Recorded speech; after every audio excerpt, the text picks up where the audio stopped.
स्कंद प्रथम अध्याय 12 सम्राट परीक्षित का जन्म।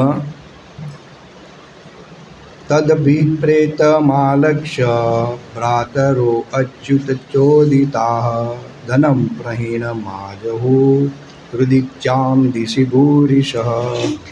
अर्थतः उसका अभिप्रेतम मन की इच्छा अभिप्राय आलक्ष्य देखकर भ्रातर अपने भाई अच्युत भगवान श्री कृष्ण चोदिताः प्रेरणा पाकर धनम धन प्रहीणम एकत्र करके आजुहु ले आया उदिच्चाम उत्तरी दिशि दिशा भूरिशः प्रचुर।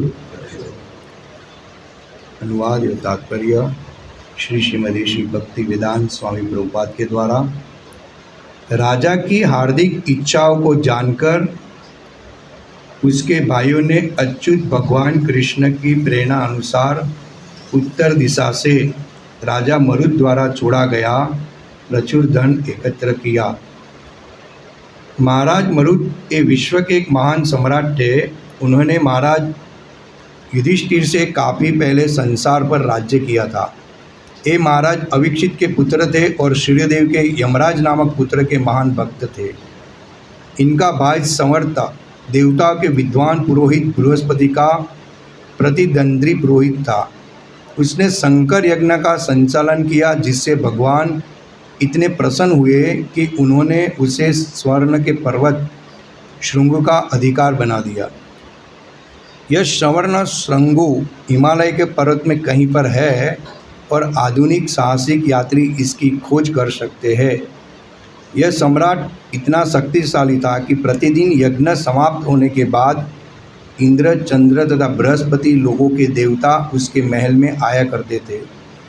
क्योंकि उसके अधिकार में स्वर्ण संग्रह था, अतएव उसके पास प्रचुर सोना था। उसके यज्ञ की वेदी का मंडप पूर्णतया सोने से बनाया गया था। नित्य किए जाने वाले याज्ञिक अनुष्ठानों में वायुलोक के कुछ निवासियों को रसोई बनाने के काम जल्दी करने के लिए आमंत्रित किया जाता था तथा देवों की सभा का नेतृत्व विश्वदेव करते थे। अपने निरंतर पुण्य कर्मों से वे अपने राज्य से समस्त प्रकार की व्याधियों को दूर रखने में समर्थ हुए थे। उनके महान याज्ञिक उत्सवों से देवलोक तथा पितृलोक के सारे निवासी प्रसन्न थे। वे प्रतिदिन विद्वान ब्राह्मणों को सैया, आसन, वाहन तथा प्रचुर सोना दान में देते रहते थे। अपने मुक्त हस्त दान तथा असंख्य यज्ञ संपन्न करने के कारण स्वर्ग के राजा इंद्रदेव उन पर अत्यधिक प्रसन्न थे और सदा उनकी मंगल कामना करते थे। अपने पुण्य कर्मों के कारण वे आजीवन युवक बने रहे और अपनी संतुष्ट प्रजा, मंत्रियों, वैद्य पत्नी, पुत्रों तथा भाइयों के साथ रहकर उन्होंने 1000 वर्षों तक राज्य किया। यहाँ तक कि भगवान श्री कृष्ण ने भी उनके पुण्य कर्मों की प्रशंसा की है। उन्होंने अपनी एकमात्र पुत्री का विवाह महर्षि अंगिरा से कर दिया था और उनके आशीर्वाद से वे स्वर्गलोक का भागी बने। पहले तो वे यज्ञों का पौरोहित्य विद्वान बृहस्पति को देना चाहते थे, लेकिन बृहस्पति ने इस पद को अस्वीकार कर दिया, क्योंकि राजा इसी धरती का एक मर्त्य प्राणी होता था। इससे वे अत्यंत दुखी हुए, लेकिन नारद मुनि के कहने पर उन्होंने संवर्त को इस पद पर नियुक्त किया और अपने उद्देश्य में सफलता प्राप्त की। किसी विशेष यज्ञ की सफलता इसके प्रभारी पुरोहित पर निर्भर करती है।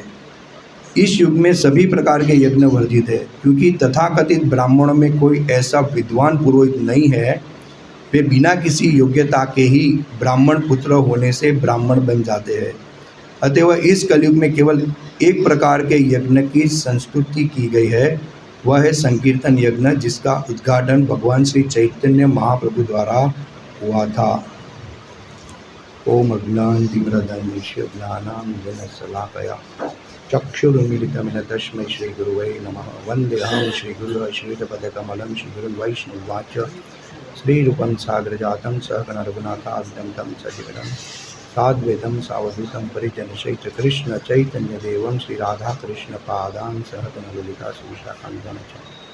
हे कृष्ण करुणा सिंधु दीनबंधु जगतपते गोपेश गोपिका कांत राधा कांत नमस्तुते तप्त कांचन गौरंगी राधे वृंदावनेश्वरी वृषभानु शुचदेवी प्रणमामि भगवती वाञ्छाकल्पतरुभ्यश्च कृपा सिन्धुदेव च पतितानां पावनेभ्यो वैष्णवेभ्यो नमो नमः। श्री कृष्ण चैतन्य प्रभु नित्यानंद श्री अद्वैत गदाधर श्रीवासादि गौर भक्तवृंद। हरे कृष्णा कृष्णा कृष्णा हरे हरे, हरे राम राम राम हरे कृष्ण। तो रोज की कक्षा में भागवतम कक्षा में आपका सबका स्वागत है। अरविंदास प्रभु मेरे को बोले थे कि आप क्लास देना, मेरा सौभाग्य है। महान भक्तों के बीच में मेरे को संग मिला है। तो हमने देखा कि ये अध्याय सम्राट परीक्षित का जन्म, और यहाँ पे ब्राह्मण लोग आगाही कर रहे, भविष्यवाणी कर रहे कि पुत्र कैसा होगा, किस तरह होगा, उसका लक्षण कैसे होएगा, ये दानी होएगा, धर्मी होएगा, प्रजा का रक्षण करने वाला होएगा। तो यहाँ पे बताया गया है जो महाराज युधिष्ठिर, पांडव इत्यादि ने जो कुरुक्षेत्र में युद्ध किया, और महाराज युधिष्ठिर क्या थे, चिंतित थे कि इतने सारों का वध कर दिया, इतना पाप लेके मैं बैठा हूँ। वास्तविक धर्म युद्ध था, उसको कोई पाप लगने वाला नहीं था, क्योंकि भगवान की इच्छा थी और भगवान की इच्छा के अनुसार ये कार्य हुआ था। फिर भी हृदय में उसको बहुत दुख था।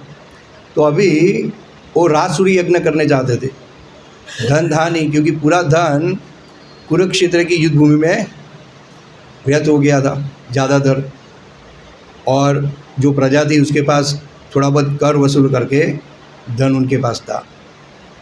तो धन कहाँ से लाया जाए, ये यहाँ पे बताया गया है। तो उन्होंने क्या किया,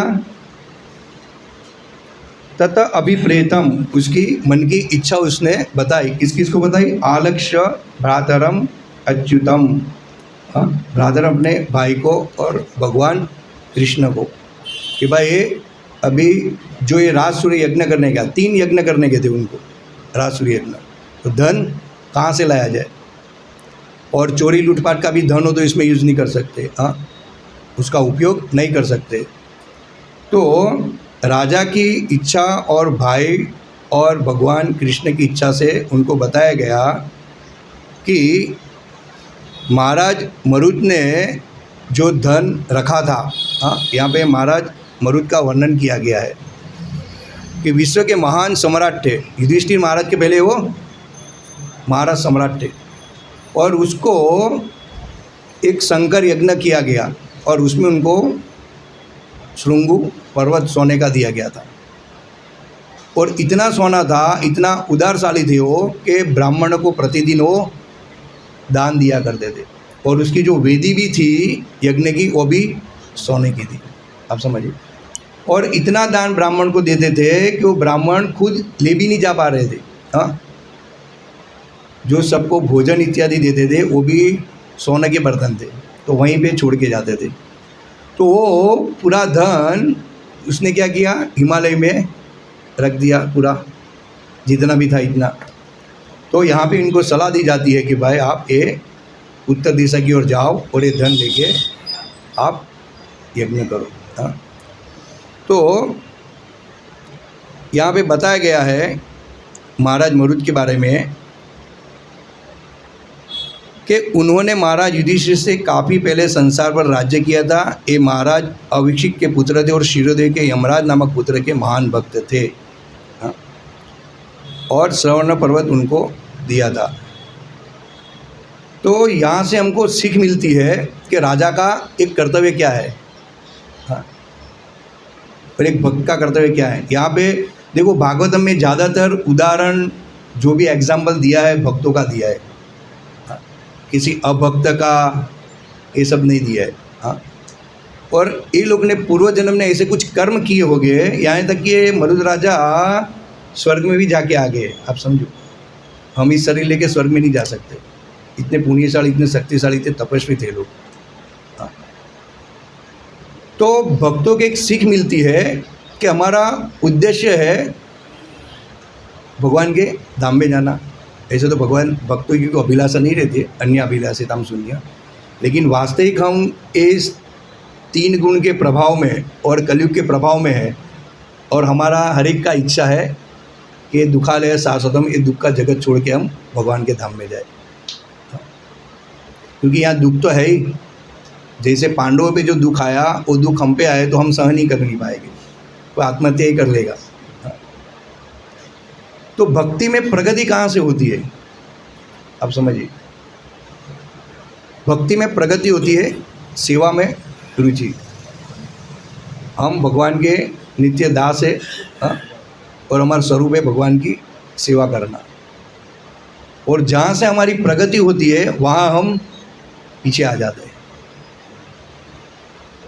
तो जो भगवान का उत्सव हो, डिस्ट्रीब्यूशन हो, मंगला आरती हो, कुछ भी हो, हमको छोड़ना नहीं चाहिए। ये हमारा हृदय से होना चाहिए, हमारी इच्छा नहीं होती है। कभी कभी हम लेटे रहते हैं, मैं नहीं लेटता हूँ, पहले लेटता था, लेकिन 3 साल से मैं भगवान की कृपा से सेंटर पे जाता हूँ, आप लोग की कृपा से। तो मेरा रियलाइज में बता रहा हूँ कि जितना हम अटैच रहेंगे भगवान की साधना से, जो मंगला आरती है, डिस्ट्रीब्यूशन है, ये मरुद राजा मरुद है, जो भी है, अयाति है, ये सब आएगा आगे। तो ये सब ने इतने पुण्य किए होंगे तब जाके उसको ये सानिध्य मिला है। और हमको इसलिए प्रभुपाद की कृपा से हमको ये सब ऐश्वर्य नहीं चाहिए। हम क्या चाहते हैं कि भगवान के धाम में जाए और वापस इधर नहीं आए। पुनरति जननम पुनरपि जननी जठरे शयनम, हमको बार बार जन्म नहीं, हमारा उद्देश्य यही है। हमको यानी कि ये सोचना है कि कैसे हम भगवान के धाम में जाए, उसकी क्या विधि है। और ज़्यादातर हम क्या करते हैं, अपराध में रचे बचे रहते हैं। ये भक्त ने ऐसा किया, ये भक्त ने ऐसा किया, वो भक्त ने ऐसा किया, आप समझिए। लेकिन हमको भक्त का वास्तविक गुण देखना चाहिए, अवगुण नहीं देखना चाहिए। और सेवा, हमारे एक बार मंदिर में सेवा थी बलराम जयंती को, तो सब लोग गए तो सही, फिर सेंटर पे भी हमारा वो भगवान का कारपेट बिछाने का था। तो सब भक्त को बोले थे, 19 भक्त को, कि इतने बजे आप आ जाने का। आए थे, थोड़े बहुत भक्त आए थे, थोड़े भक्त बाद में आए थे। राधेश प्रभु ने सबको समझाया। और कोई भक्त तो ऐसे थे कि 4 बजे से आए थे, वो कारपेट डाल के 6 बजे जाना पड़ा है, और जिसको 3 बजे आने थे वो क्या किए, 6 बजे है सब सेवा ख़त्म हो जाने के बाद। तो भक्तों का भाव कैसा रहता है, ये कलयुग का प्रभाव है, गुणों का प्रभाव है। लेकिन इसको हमको समझना चाहिए कि हम वास्तविक गुण में है, कौन से गुण में है, तमोगुण, रजोगुण, सतोगुण।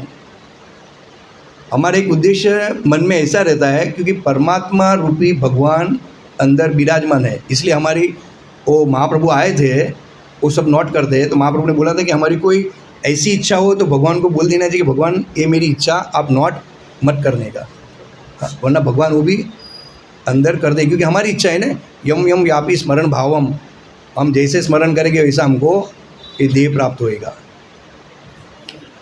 तो ये परीक्षित महाराज भगवान के भक्त थे, और लेकिन कुछ कर्म ऐसे किए, कुछ सेवा ऐसी की, तब जाके हमारी भगवान रक्षा करता है ना। घर में भगवान की रक्षा की, भगवान ने परीक्षित महाराज की घर में रक्षा की, आप समझिए। तो हमें जो वो लेवल तक पहुंचना है भगवान की शुद्ध भक्ति तक, तो हमें खास ये बातें ध्यान रखनी पड़ेगी कि हम सेवा से कभी भी दूर नहीं हो। जितना हम सेवा से दूर होएगा, हमारी हर एक बात हृदय में परमात्मा लिखता है और हमको वो सेवा से दूर करता है, आप समझिए। यानी भक्ति में हमारा क्या होता है, स्टॉप हो जाता है, फॉल डाउन, यानी कि वहाँ से भक्ति स्टॉप हो जाती है। और हम फिर ऐसे भक्तों का संग करने लगते हैं जो हमको अच्छा लगे, उसकी बात हम सोचते हैं और वही अच्छा लगता है, लेकिन वास्तविक वहाँ हमारी भक्ति स्टॉप हो रही है। तो कहने का तात्पर्य है कि भगवान की उत्सव की जो सेवा है कभी भी छोड़नी नहीं चाहिए। हाँ, मानो कि हमारे यहाँ बहुत सारे सेंटर है, वेसु है, यहाँ पे ये क्या बोलते बाजू मातावाड़ी है, जहांगीरपुरा है, लेकिन एक गुरु की आज्ञा रहती है और गुरु की आज्ञा के नीचे एक लीडर्स रहते हैं जो शिक्षा गुरु बोला जाता है, मार्गदर्शन गुरु, और वो गुरु को समर्पित रहते हैं, भक्त भी समर्पित रहते हैं, लेकिन शिक्षा गुरु की उसको पदवी दी जाती है ना, कुछ गुण होते हैं उसमें, तब जाके उसको हम शिक्षा गुरु या मार्गदर्शन गुरु बोलते हैं, क्योंकि वो आचरण करते हैं, उसका आचरण ऐसा रहता है, तो गुरु का आदेशों का वो पालन करता है। तो जो उसका आदेश रहता है वही गुरु का आदेश रहता है, क्योंकि गुरु के मूड को समझते हैं। इसीलिए जहाँ हमारी सेवा हो वहाँ हमको जाना चाहिए। आप समझे? मानो कि मैंने एक गोपाल प्रभु को बोल दिया कि राज विद्या प्रभु को बोल दिया, हमारे भक्त है, कि भाई इस्कॉन मंदिर में आप सेवा है, आप सब चले जाइए। हाँ, तो भगवान हमको ये निमित्त बनाते हैं कि आप मेरी सेवा में आइए, कि आप यहाँ पे सेवा करिए। तो हमको फ़ौरन वहाँ पे जाने, वो मंदिर कितना भी दूर हो, पास में हो, ये मंदिर सब एक ही है, ऐसा नहीं कि सेवा अलग अलग है, लेकिन वास्तविक जो जवाबदारी है, भगवान इस तरह हमारी परीक्षा लेते हैं। आप समझे? भगवान हर एक तरह से हमारी परीक्षा लेते हैं। यहाँ युधिष्ठिर महाराज पे इतने दुख आए, सब कुछ आए, लेकिन उसने सलाह किसकी ली? राजाओं की, भाइयों की। उसने डिसीजन नहीं लिया, और जो उसने बताया उस प्रकार उसने किया, तब जाके उसको हिमालय से ये सोना प्राप्त हुआ और राजसूय यज्ञ किया, यानी कि वो पूरा संपन्न करके उसका कार्य संपूर्ण हुआ। तो हम क्या करते हैं? सुनते सबकी है लेकिन करते हमारे मन की। ये मेन बहुत बड़ा प्रॉब्लम है। पहले सेवा में हम जाते थे, लेकिन ऐसे सोचते थे कि ये भक्त कर देगा, वो भक्त कर देगा, मेरे को जाने की क्या ज़रूरत है, ऐसी मेरी चेतना थी खास करके। लेकिन फिर सोचा कि कोई आए कि नहीं आए, मेरे से जितनी भगवान की सेवा होएगी वो मेरे को करना है। तो ये हमको ले जाती है भगवान के नज़दीक, आप समझिए। और ये वृतासुर था, असुर था, और देवराज इंद्र के साथ युद्ध कर रहा था, आप समझिए। हाँ, और वो युद्ध करते करते भगवान को प्रार्थना कर रहे, और हमको तो यहाँ पे कुछ युद्ध करने का नहीं है, और सामने से सेवा मिली है, और उस सेवा के द्वारा ही हम भगवान के धाम में प्रवेश करने के योग्य बन सकते हैं। हाँ, तो यहाँ पे 11वां अध्याय है, उसमें वृतासुर प्रार्थना करते हैं। 24वां श्लोक से लेके 28वां श्लोक तक वृतासुर बताता है, न काष्ठपुष्टम न च पारमेष्टम न सार्वभौमम न रसाधिपत्यम न योग सिद्धिम पुनर्भवम वा जम उष्त्वा विरह कांक्षते। हे समस्त सौभाग्य के स्तोत्र। देखो ये असुर है और इंद्र के साथ युद्ध कर रहा है। हाँ, इंद्र उसको वज्र भी मार रहा है, और उसकी चेतना देखो कैसी है। हाँ? हे समस्त सौभाग्य के स्तोत्र भगवान, मुझे न तो ध्रुवलोक में, न स्वर्गलोक में अथवा ब्रह्मलोक में सुख भोगने की इच्छा है, और नहीं मैं समस्त भूलोकों अथवा अधलोकों का सर्वोच्च अधिपति बनना चाहता हूँ। मैं योग शक्ति का स्वामी भी नहीं बन सकता, नहीं आपके चरण कमलों का त्याग कर मोक्ष की कामना करता हूँ। देखो ये असुर है, वृतासुर, ये लड़ते लड़ते ये प्रार्थना कर रहा है। हाँ, तो प्रभुपाद लिख रहे इस तात्पर्य में कि शुद्ध भक्त कभी भी भगवान की दिव्य प्रेममयी सेवा करके भौतिक सौभाग्य की इच्छा नहीं करता। और हम क्या करते? वो हम शिष्टाक्षर में कहते न धनम न जनम, हम उसका उल्टा करते, मम जनम मम धनम, ऐसा। तो ये शुद्ध भक्ति नहीं है, आप समझे ना, मिश्रित भक्ति है। लेकिन हम इसमें प्रभुपाद एक तात्पर्य में लिख रहे हैं कि इस तरह हम भगवान के धाम में नहीं जाएंगे, हमको अनेकों जन्म लेना पड़ेगा। ठीक है, हम भक्ति में है, लेकिन हमारा उद्देश्य होना चाहिए कृष्ण की सेवा करना, और सेवा करने से ही हम भगवान श्री कृष्ण का स्मरण कर पाएंगे। ये यहाँ पे लड़ रहा है और उसको पता है कि मैं मरने वाला हूँ, फिर भी वो भगवान का स्मरण कर रहा है। आप देखिए, और क्या मांग रहा है। हाँ, मुझे ध्रुवलोक स्वर्गलोक कुछ नहीं चाहिए, हाँ, ब्रह्मलोक भी नहीं चाहिए, ब्रह्मलोक भोगतने की मेरे को इच्छा नहीं है। और आगे के श्लोक में बताते हैं, इसमें लिखा है, शुद्ध भक्त कभी भी भगवान की दिव्य प्रेममयी सेवा करके भौतिक सौभाग्य की इच्छा नहीं करता। वह तो भगवान तथा उनके पार्षदों की निरंतर संगति में रहकर भगवान की प्रेममयी सेवा में लगा रहना चाहता है। यानी कि हमको भक्तों के संग में ही रहना चाहिए। जहाँ से हमारी प्रगति स्टार्ट होती है वहाँ से हम क्या करते हैं, रिवर्स आते हैं।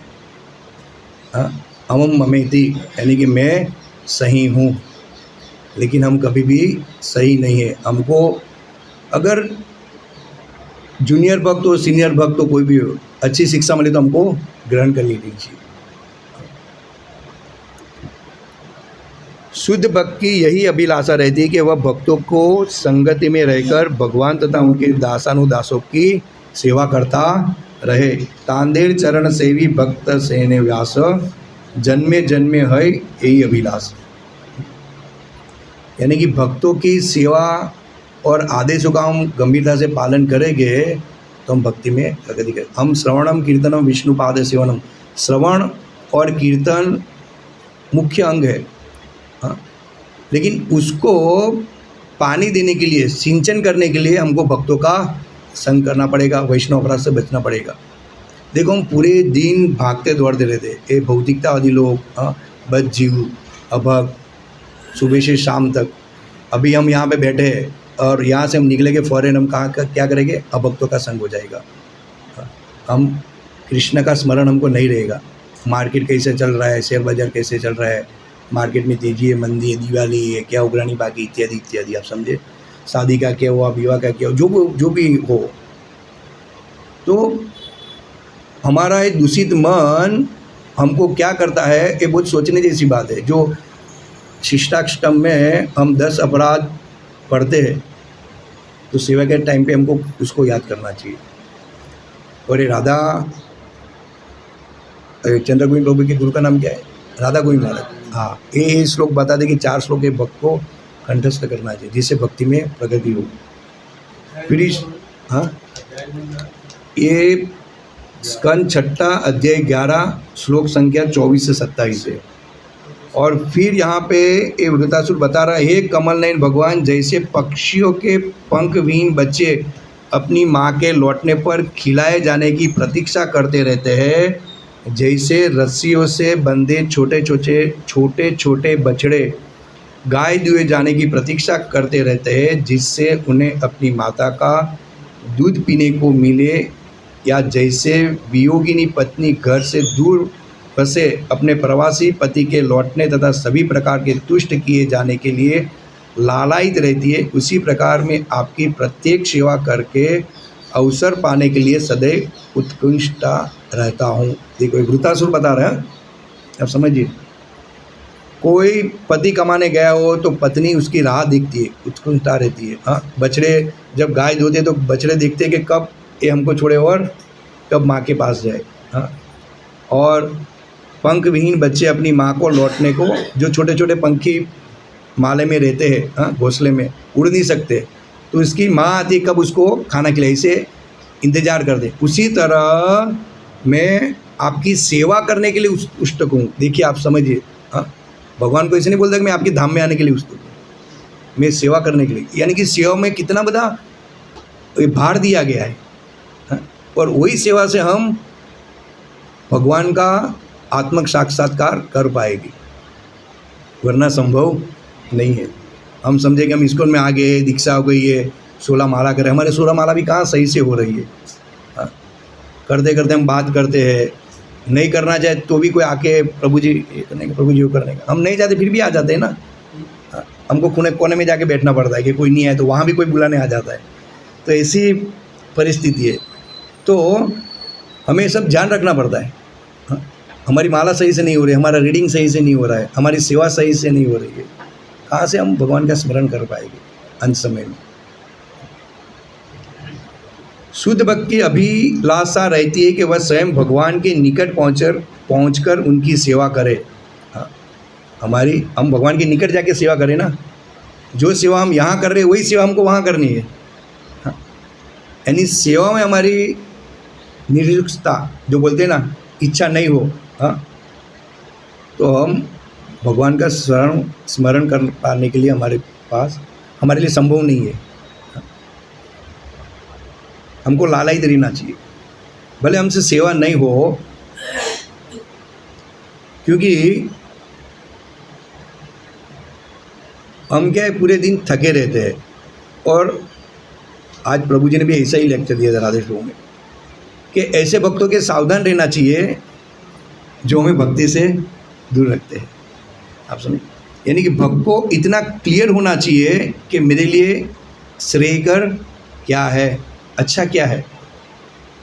या फिर हमको भक्त को बोलना चाहिए कि प्रभु जी ये ऐसी बात आप मत करिए, हम बाद में देखेंगे। क्योंकि हमारा मन जो है उसको कोई छुट्टी नहीं है, वो कैचअप करने में इतना पावरफुल है, हाँ, सीसीटीवी कैमरा की तरह, कि हमको वो जो नहीं करने का वही हमको बताएगा। अगर हमारी चेतना सही है तो हम क्या करेंगे कि नहीं प्रभु जी हमको, जैसे हमको मानो कि पूरा एग्जाम्पल कि हमको भाई जहांगीरपुरा मंदिर में जाने का, सेवा करने का, और कोई बोल रहा है कि भाई हमको दूसरे सेंटर में जाने का, इधर जाने का, तो नहीं प्रभु जी, ये शिक्षा गुरु का आदेश है, हाँ, कि हमको वहाँ पे सेवा करने का। वहाँ पे हमारा सेवा नोट किया हुआ है प्रेसिडेंट ने, तो मेरा पहला कर्तव्य बनता है कि वहाँ पे मैं जाऊँ, भले थका हूँ। अगर हम लेट भी हो तो जाना चाहिए। तो ये जो सही भक्त है वो ये इस तरह सोचेगा, और दूसरा भक्त है तो क्या सोचेगा, नहीं प्रभु इतना दूर क्या जाना, कि अभी समय हो गया है, वहाँ जाके यहाँ जाए, सब एक ही है ना। बात तो सही एक ही है, लेकिन कुछ जवाबदारी दी गई है ना। आप समझिए, कुछ जवाबदारी दी गई है, लीडर की खास जवाबदारी रहती है। ये हम हमारे भक्तों को भी बोलते हैं वहाँ पे, और तभी हमारा ये सब परीक्षा लेता है भगवान। हम बोलते हैं ना, मैं आपका दास हूँ, दास हूँ, दास हूँ, ऐसा बोलते हैं कि भगवान मैं तो पतित हूँ, लेकिन खाली हम बोलने के लिए बोलते हैं। लेकिन वास्तविक भगवान हमारी परीक्षा लेते हैं कि अभी ये जो मौका है इसमें ये क्या कर रहा है। तो वृतासुर यहाँ पे ये बता रहा है। हाँ? और फिर अगले श्लोक में बताया है, हे भगवान, हे स्वामी, मैं अपने सकाम कर्मों के फलस्वरूप इस पूरे भौतिक जगत में घूम रहा हूँ। हम घूम रहे हैं सकाम कर्मों के फल के कारण। हमारे भी डिजाइड है ना, भक्ति कर दे, लेकिन भक्ति भी करो और इंद्रिय तृप्ति भी करो। यानी कि रेल की पटरी दोनों पटरी पे चलेगी। हम इंद्रिय तृप्ति करना भी चाहते हैं और भक्ति भी करना चाहते, तो ऐसे संभव नहीं है। हाँ, हमको अच्छे परिवार में जन्म मिल सकता है, ब्राह्मण कुटुंब में जन्म मिल सकता है, लेकिन वापस हमको इस कलयुग में आना तो पड़ेगा ही। आप समझे, हमारा गोल है कि हम वापस इस भयावह, हाँ, जगत में आए नहीं। यहाँ से हमको बाहर निकलने का है, और बाहर निकलने के लिए हमको औषधि दी है हरि नाम की और सेवा की, और उससे हम दूर जा रहे हैं।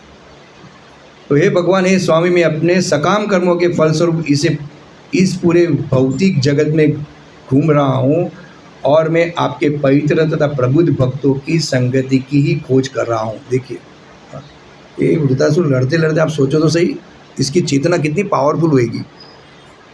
वो लड़ रहा है और यहाँ पे बता रहा है कि और मैं आपके पवित्र तथा प्रबुद्ध भक्तों की संगति की ही खोज कर रहा हूँ। वो भक्तों की खोज कर रहा है कि ऐसा कोई भक्त मिले कि मुझे भगवान के धाम में ले जाए, क्योंकि भगवान के शुद्ध भक्त के द्वारा हम भगवान के धाम में प्रवेश करने की योग्य नहीं है।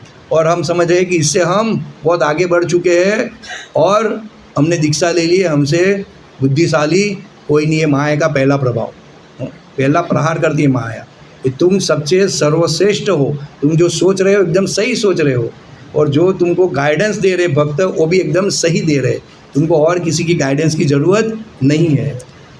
ये माया का प्रभाव रहता है पहला। और वृतासुर यहाँ पे बता रहा है कि मेरे को भक्तों की संगति का खोज करनी है। आपकी बहिरंगा शक्ति अर्थात माया के प्रभाव से अपने शरीर, पत्नी, संतान तथा घर के प्रति मेरी आसक्ति बनी हुई है, किंतु मैं अब और अधिक आसक्त नहीं बने रहना चाहता। मेरा मन मेरी चेतना तथा मेरा सर्वस्व आपके ही प्रति आसक्त हो। वृतासुर के दिव्य गुण नामक एक 11 अध्याय है। आप समझिए, ये वृतासुर के गुण है। हाँ। तो इस तरह हमारी चेतना हमें डेवलप करनी चाहिए। हाँ, कि हम हर क्षण हर पल सेवा में उत्सुक रहे। सेवा में रहे तो ही हमारा जप सही होएगा। हम सोचते हैं कि अगर हम सेवा करने जाएंगे या सेवा करेंगे तो हमारा काम धंधा रह जाएगा, हमारा जप रह जाएगा, हमारा रीडिंग रह जाएगा, लेकिन हमारी क्वालिटी बराबर नहीं होती। आप देखने का, हाँ, हमारा सबका ये सेंटर आगे बढ़ाना हो या अपने जो ज़मीन दे आगे बढ़ाना, तो उसमें सबका संग चाहिए ना, सबका संग चाहिए, सबका साथ चाहिए। अकेले तो कौन कर पाएगा। तो सेवा बहुत ज़रूरी है। एक प्रभुपाद उदाहरण दे रहे थे, चैतन्य महाप्रभु, मेरे को ठीक से याद नहीं है, और उनका शिष्य था, साथ में रहता था,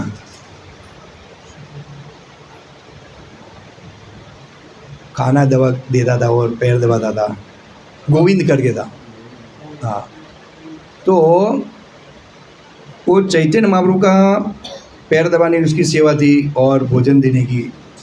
तो गंभीरा में जब चैतन्य प्रभु आते थे, 5x4 का रूम था, उसमें आदमी सही तरह से खड़ा भी नहीं हो पाए और लेट भी नहीं पाए। तो एक बार चैतन्य प्रभु सर वो बांधने के पास रखा और पैर अंदर रख दिया। अभी गोविंद सोचता है कि मैं भगवान सो गए हैं तो उसका पैर में कैसे दबाऊं। अभी उसको मैं उल्लंघन भी करूं तो भी पाप लगेगा, और पैर नहीं दबाऊं, ये मेरी सेवा है, और खाना भी देना है। तो खाने की थाली बाहर रख के उसने क्या किया, भगवान पे अपनी धोती डाल दी, फिर वो चला गया अंदर, फिर पैर दबा रहा था। तो इस तरह ये सेवा की, देखो सेवा का भाव देखो इनका, गोविंद का। यहाँ तक मेरे को याद है। फिर आगे, हाँ, और वो जब पैर दबाया तो चैतन्य महाप्रभु खड़े हुए और बोले, गोविंद तुमने प्रसाद नहीं लिया? बोले, आपने नहीं लिया तो मैं कैसे ले सकता हूँ, और मैं एक बार तो आपको उल्लंघन करके आया तो वापस कैसे जा सकता हूँ। बोले, आ सकते तो वापस जा क्यों नहीं सकते हो, ऐसा बोले। बराबर। तो बोले कि वो जो मैं आया वो मैं आपकी सेवा के लिए आया था, पैर दबाने के लिए, और वापस आपको उल्लंघन करके जाओ वो प्रसाद लेने, वो मेरी इंद्रिय तृप्ति थी। आप समझे, इंद्रिय तृप्ति यानी कि वो मेरा खाने का था, यानी कि मेरा कर्म था, आपके लिए कोई कर्म नहीं था, इसीलिए मैं बाहर नहीं गया। देखो ये भक्तों की भावना है। इतना ये आचार्य और ये लोग कैसे हमको एग्जाम्पल दे रहे हैं कि कैसे हमको सेवा करनी चाहिए। हाँ, यानी कि उसका प्रसाद ही छोड़ रहे, हम यहाँ उत्सव हो तो भाई पहले प्रसाद लो, सेवा बाद में और भागो। पर इसी समय हमारी भगवान परीक्षा लेते हैं। हम ऐसे ही फालतू के बैठे और जब कर रहे हो अच्छी तरह से, भगवान हमारी ऐसी परीक्षा नहीं लेते। और ज़्यादातर भक्तों को ही अच्छा लगता है कि आराम से हम कोई बुलाए नहीं, सेवा बुलाए मैंने नहीं बुलाए, और हमको जो पसंद हो वैसे हमको सेवा दे, और हम अच्छी तरह से जप करें, हाँ, रीडिंग करें। और कोई बुला लिया, अरे प्रभु अभी तो काम है, ये है वो है। इसलिए माया को समझो, माया कैसे प्रहार करती है। हाँ। तो इस तरह हम आगे नहीं बढ़ पाएंगे। इसमें भी एक दूसरा श्लोक है, स्कंद 1 अध्याय 2 और 16वां श्लोक है, दूसरा अध्याय में, ये लास्ट श्लोक है। तो सेवा भाव का बताए। हाँ, दिव्यता तथा दिव्य सेवा, शुश्रूषो सदधानस्य वासुदेव कथा रुचि। हाँ, कथा रुचि शायत महत सेवया विप्रा पुण्य तीर्थ निषेवणात्। हे द्विजो, जो भक्त समस्त पापों से पूर्ण रूप से मुक्त है, उनकी सेवा करने से महान सेवा हो जाती है। देखिए, हम जाते कि भगवान का दर्शन कर ले, चरणामृत ले ले, हाँ, भगवान के अभिषेक में बैठे, वास्तविक ये ठीक है, लेकिन यहाँ हमको कुछ, ये हम भगवान का प्रसन्न होएंगे। आप समझिए, हाँ, जैसे चैतन्य महाप्रभु ये जो गोविंद भक्त था तो उसका भाव देखा तो भगवान तभी उसको उनका पार्षद बनाए ना। हाँ। और हम जो सेवा से ही दूर जा रहे हैं और हमारी मन की सुनते तो भगवान कैसे प्रसन्न होंगे।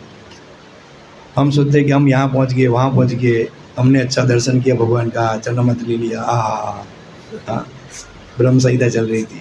बात सही है, ये अटेंड करना चाहिए। अगर हमारे पास सेवा नहीं है तो हमको बैठना चाहिए, लेकिन सेवा है तो हमको पहले सेवा करनी चाहिए। हम सोचते हैं कि कोई देख नहीं रहा है, लेकिन भगवान हमको देख रहे हैं। आप समझिए, हम थोड़ा सा भी करेंगे तो शायद हम भगवान को भूल जाएंगे, लेकिन भगवान हमारा निरंतर ध्यान रख रहे हैं भक्तों का। हाँ, और वो प्रसन्न हो रहे हैं। आप अभिषेक में हो, नहीं हो, यहाँ हो, वहाँ हो, लेकिन आदेश की अवलंबना उल्लंघन अपन को कभी नहीं करनी चाहिए। शिक्षा गुरु की हो, गुरु की हो, हमको हृदय से उसको लेना चाहिए, भले थक भी जाए। हाँ, अगर मृत्यु भी आती है तो भक्तों के बीच में आती है ना, वहाँ थक भी गए, पढ़ भी गए, तो इतना अच्छा मृत्यु हमारा कहाँ पे होएगा। हमारे कालिंदी माता जी, आपको पता होगा किसी को, भरत चंद्र प्रभु की वाइफ थी, वो जो नंदगांव में रह रहे हैं, व्यास तीर्थ प्रभु उसकी माता थी। तो उसको सांस लेने में तकलीफ थी, तो हॉस्पिटल में दाखिल किया था। नाक में नली थी, मुंह में नली थी, सांस लेने का तकलीफ, खाना नहीं जा पा रहा था, तो लिक्विड दे रहे थे। तो मैं तो मिलने जाने वाला था, लेकिन मैं फ़ोन किया, बुधवार को शाम को प्रोग्राम है तो माता जी को लेके मिलते जाओ। तो बुधवार को ही 4 बजे मैसेज आ गया कि माता जी ने देह त्याग कर लिया। आप समझिए। हाँ। तो हम कीर्तन किए, घर पे गए, यानी कि कहने का भावार्थ है कि हमको पता नहीं हमारी मृत्यु कब आएगी। हाँ, कौन सी हॉस्पिटल में तो जाना ही नहीं चाहिए। एक बार भगवान करे भले श्वास लेना भी बंद हो जाए लेकिन कैसी हमारी परिस्थिति, नाक में पाइप है और गले में है, तो हम कैसे भगवान का स्मरण कर पाएंगे। एक दूसरे भक्त भी सीरियस है, विष्णु के राधा चरण पर। तो ऐसी परिस्थिति हम ऐसा मत सोचे कि हमारी नहीं आ सकती। हाँ, उससे पहले हमको भगवान की सेवा कर लेनी चाहिए। हमको भगवान ने बहुत सुंदर मौका दिया है। हाँ। तो ये श्लोक बताता है, हे द्विजो, जो भक्त समस्त पापों से पूर्ण रूप से मुक्त है, शुश्रूषो सद्धानस्य, श्रवण में व्यस्त श्रद्धापूर्वक, वासुदेव की कथा का संदेश में क्या रुचि लगाओ। हे द्विजो, जो भक्त समस्त पापों से पूर्ण रूप से मुक्त है, उनकी सेवा करने से महान सेवा हो जाती है। ऐसी सेवा से वासुदेव की कथा सुनने के प्रति लगाव उत्पन्न होता है। जैसे हम कोई प्रोग्राम में जाते हैं, हमारी इच्छा नहीं होती है, उसका कारण यह है कि हम सेवा से विमुख है, हम थके हुए नहीं रहते। हाँ, भक्त कभी थकता ही नहीं। भगवान की सेवा करने में क्या भक्त को थकान लगेगी। हाँ, लेकिन हम सेवा छोड़ देते हैं, इसलिए हमारी नहीं तो श्रवण में रुचि रहती है, नहीं तो कीर्तन में रुचि रहती है। हम बोलते हैं भगवान की भक्ति श्रवण और कीर्तन से शुरू होती है, बात सही है, शुरू वहाँ से होती है, लेकिन उसको कंटिन्यू करने के लिए, उसमें उत्साह बनाए रखने के लिए हमको सेवा में लगे रहना पड़ेगा। अगर हम सेवा से मुख मोड़ लेंगे तो हमारी श्रवण और कीर्तन में भी रुचि कम हो जाएगी।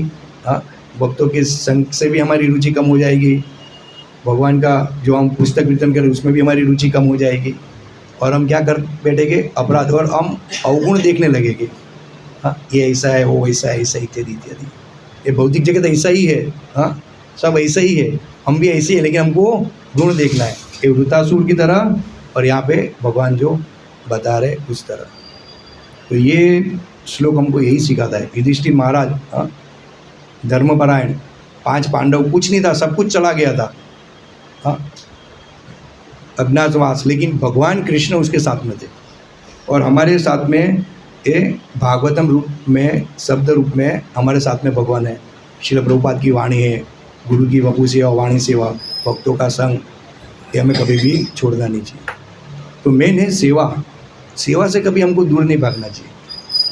भले आधा घंटे के लिए भी जाओ, और असत्य बोलने का ही नहीं, जो भी है बोल दो, बाबू जी थकान लगी है, नहीं आ पाएंगे, तो वो आधा घंटा लगेगा। भले कोई 2 घंटे से कर रहा है, अगर हमको आधा घंटा भी समय मिला तो हमको वहाँ पे देना चाहिए। कोई भक्त डांटता भी है कि प्रभु क्या आप सुबह से बोले थे, अभी आ रहे हो, आप लोग इतना आलसी, और मैं सो रहा था, ऐसा जो बोल देना चाहिए। हाँ, और भगवान को रोज़ प्रार्थना करनी चाहिए, भगवान मैं इस भौतिक जगत में पड़ा हुआ हूँ, काम क्रोध मोह लोभ इत्यादि से मेरा ये पूरी चेतना अनादिकाल से दूषित है।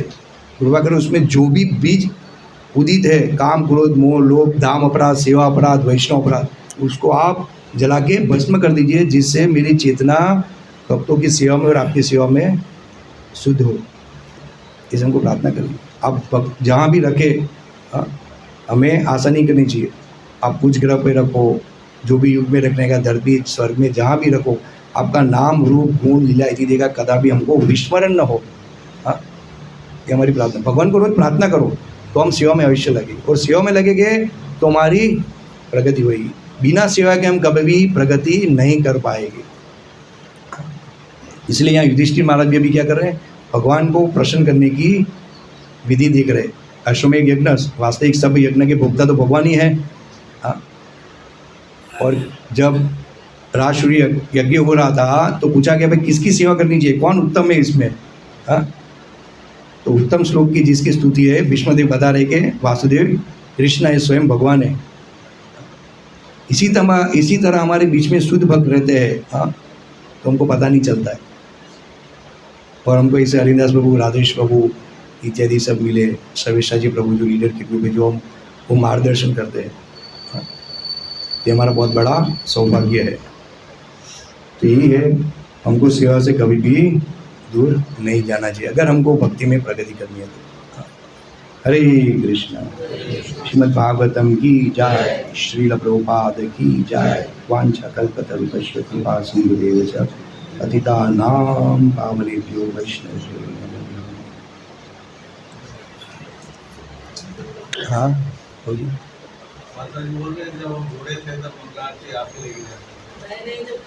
हाँ, मैं विद्यानगर से था पहले, तो वहाँ से वामसी गोपाल ने मेरे को बोला कि आप हरिदास प्रभु के प्रोग्राम में जाओ।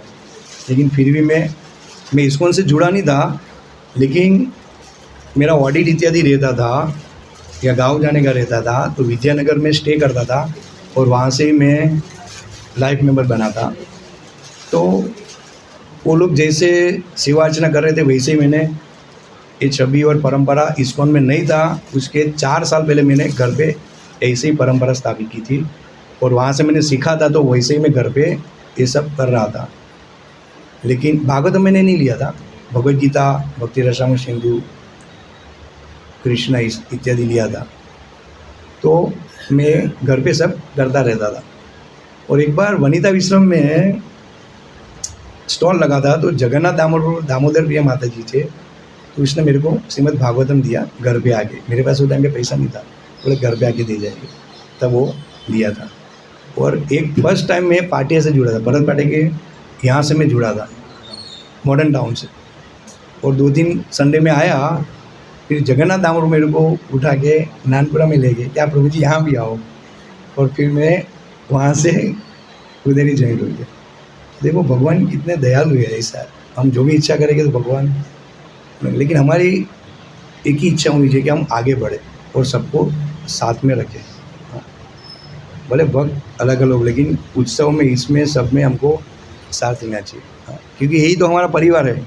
इससे छोड़ के हम कहाँ जाएंगे। ऐसे भी है, महाप्रभु बता रहे कि ऐसे शिष्य है कि गुरु को माला दे दी कि आपकी माला आपके पास में रखो। आप सोचो, हमारे इसमें नहीं है गुरु में, लेकिन दूसरे गुरु में ऐसा बताया कि भाई एक शिष्य था और गुरु को माला पकड़ा दी कि आप रखो आपकी माला, देखो। यानी कि संघ से बहुत ध्यान रखना पड़ता है हमको, वरना पतन होने में हमारा एक क्षण भी नहीं लगता है। हरे कृष्ण।